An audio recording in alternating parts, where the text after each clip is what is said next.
Hey everyone, welcome to the show. Are you ready to dive into a world of, well, like luxury and murder? Always.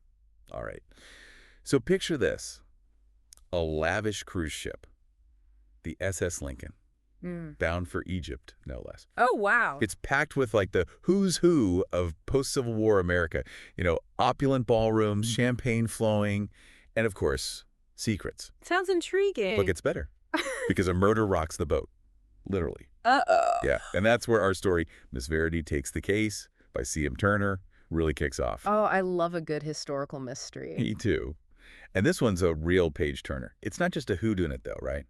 I mean, it really gets you thinking about, like, how the past kind of sticks with you. You're so right. The book delves into those echoes of the Civil War, all those resentments and scars. They all play a part in this whole web of, deception and the search for justice. Exactly, and that's what makes it more than just a mystery, right? It Absolutely. gives you a peek into this society struggling with change and ambition, haunted by the ghosts of its past. Yeah, it makes you think. Okay, so for our listeners, let's set the scene. We're on this massive steamship. Think of it as like a tiny version of America after the Civil War. I like that. A microcosm. Right. We've got these super wealthy industrialists hanging out with, well, basically social climbers. Then you've got ex-soldiers dealing with, I don't know, like the trauma of war. Right. And to make things even more interesting, we have this mysterious antiques dealer. His past is like, well, a complete enigma.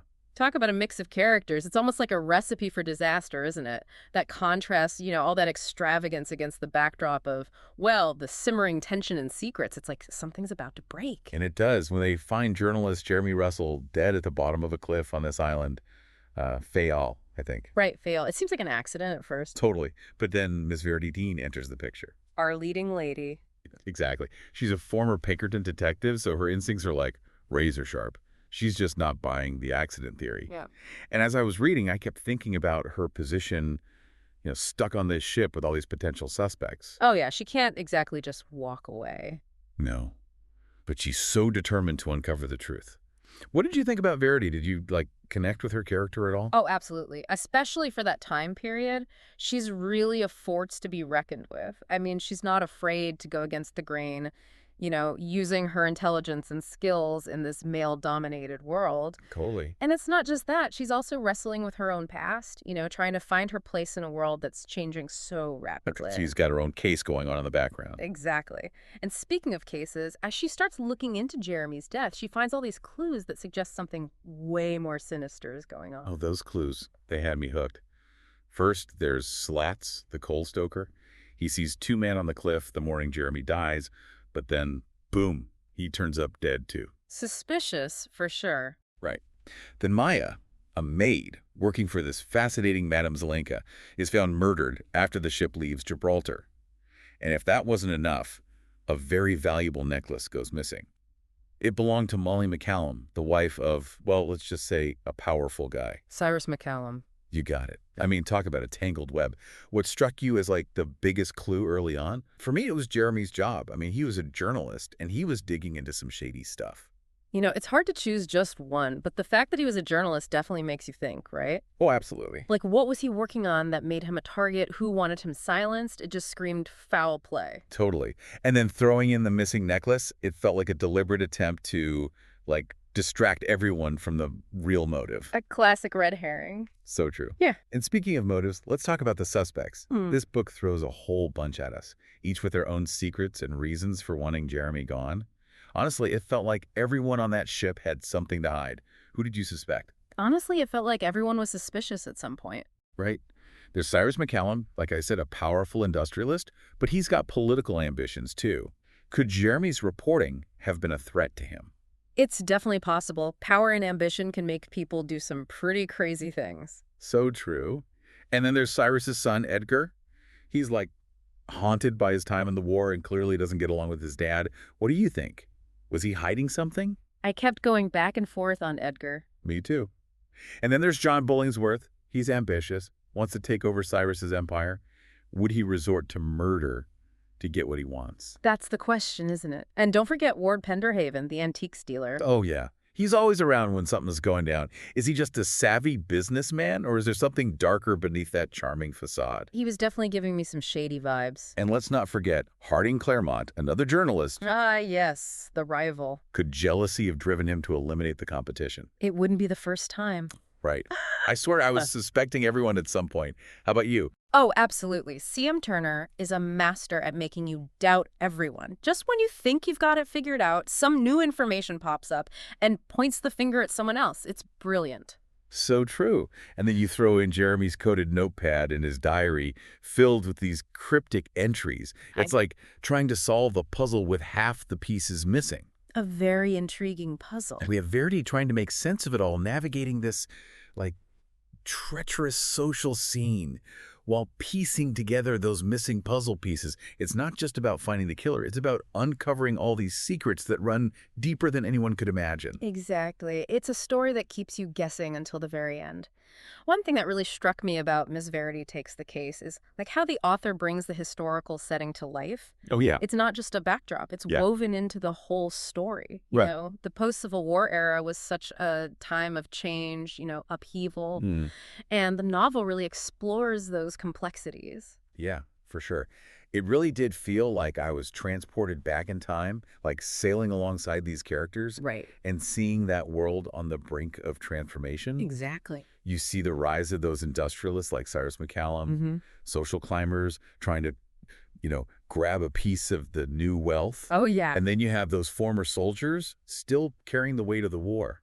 It's a society trying to rebuild, but those ruins from the past are still there. Totally, like simmering beneath the surface. And it's not just the men who are navigating this new world. Oh, absolutely. The novel also gives us a glimpse into the lives of women during this era. Yes. That was something I found so fascinating. Me too. We have Verity, of course, breaking barriers as a detective. Right. But there's also Gertrude Haskins Brown, the photographer and archaeologist. Oh, yeah. She's great. Not afraid to challenge the status quo. Not at all. What did you think about those female characters? Did they feel relatable to you, even though they lived in such a different time? They definitely did. They're strong, independent women, pushing boundaries, defying expectations. They show us that even back then, women could be powerful forces in their own right. So true. And then you have Molly McCallum, Cyrus's wife. Right. On the surface, she might seem like a typical society wife. All elegance and social graces. Exactly. But as the story unfolds, you realize she's much more than that. Oh, yeah. She's ambitious, she's shrewd, she knows how to use her influence. She surprised me. Me too. Uh-huh. She reminded me that power can take many forms. Right. And that sometimes the quietest voices can have the biggest impact. Absolutely. But it's not just the upper class that gets our attention in this book. No, definitely not. The novel also shows us the lives of those working below deck. Like Slats and Maya. Exactly. It's like the author gives a voice to characters from all walks of life. That's what I appreciate about Turner's writing. Yeah. She doesn't just focus on the wealthy and powerful. Right. We see how the events on the ship impact everyone. It's a reminder that history is made up of all these different individual stories. Each one adding to the bigger picture. So true. Thinking about those individual stories, were there any events that stood out to you as, like, really driving the plot forward? Oh, there were so many. That seance scene with Madame Zelenka. Oh, yeah. That was amazing. It was like stepping into another world. Totally. All those spirits and mystery. And even though it's presented as a performance, Right. her pronouncements seem to tap into the character's anxieties and secrets. It's like she's holding up a mirror to them. Exactly. Did you find that scene as intriguing as I did? Oh, totally. Oh. I was on the edge of my seat during that seance. Right. It added this element of, like, the supernatural, Yes. the unknown. The suspense. It just heightened everything. And the way it revealed those hidden truths about the characters, their fears, their desires. So good. Brilliant writing. And then there's that storm that hits the ship. Oh, that storm. Talk about a turning point. More than just bad weather, right? Oh, yeah. It's like this physical manifestation of all that turmoil brewing beneath the surface.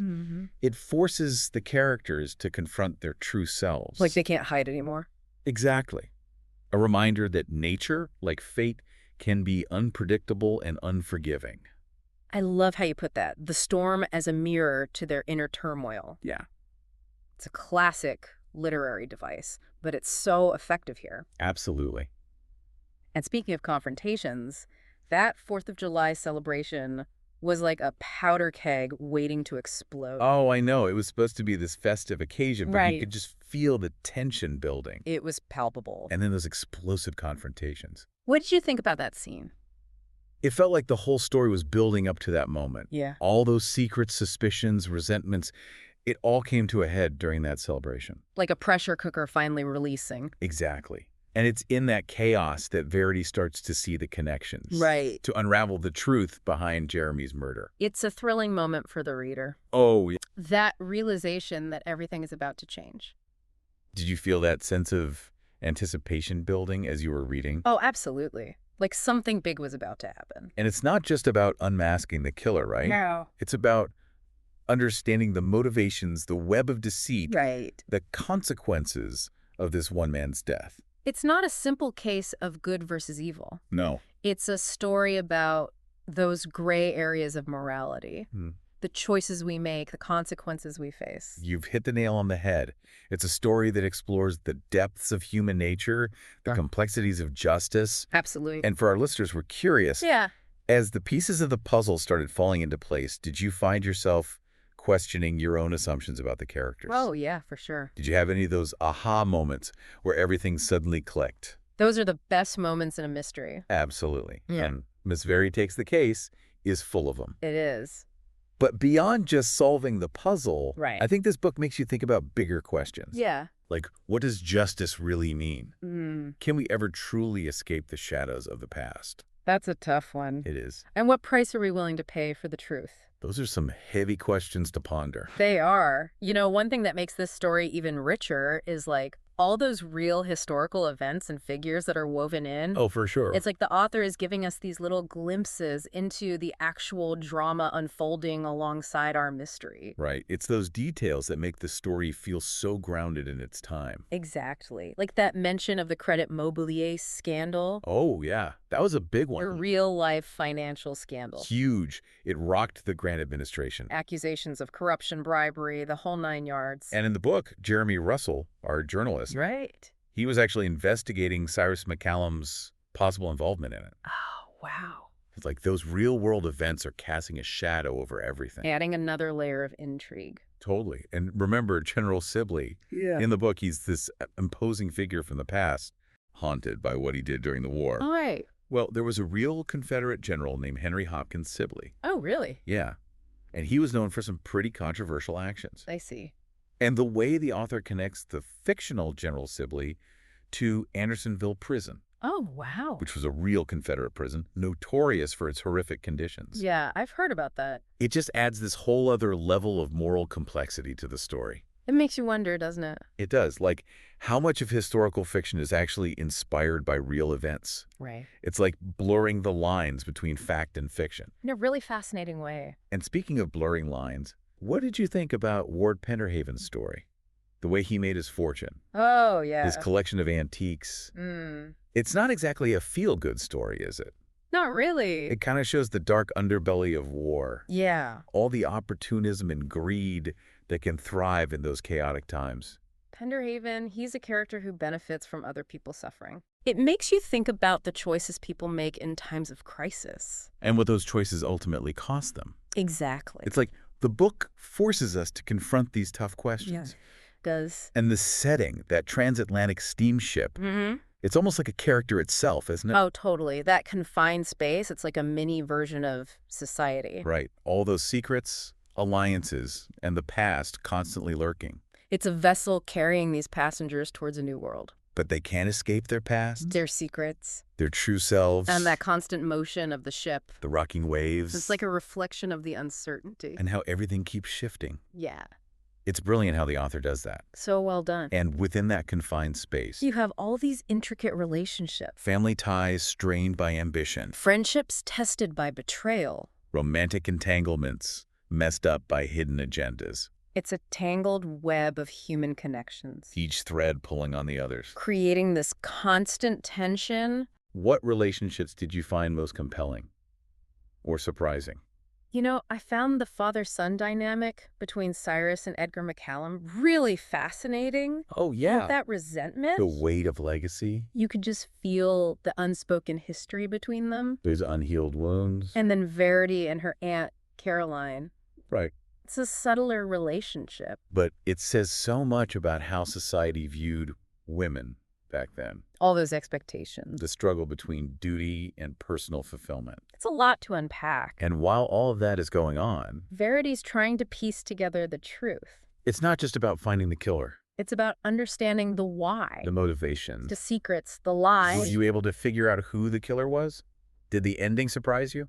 I have to admit, I didn't see it coming. It was a genuine surprise. That's the beauty of a good mystery, right? Absolutely. Keeps you guessing until the very end. But Miss Verity Takes the Case offers something more than just the thrill of a reveal. It makes you think about the power of the past, The complexities of justice. how our choices shape our lives, It's a story that stays with you.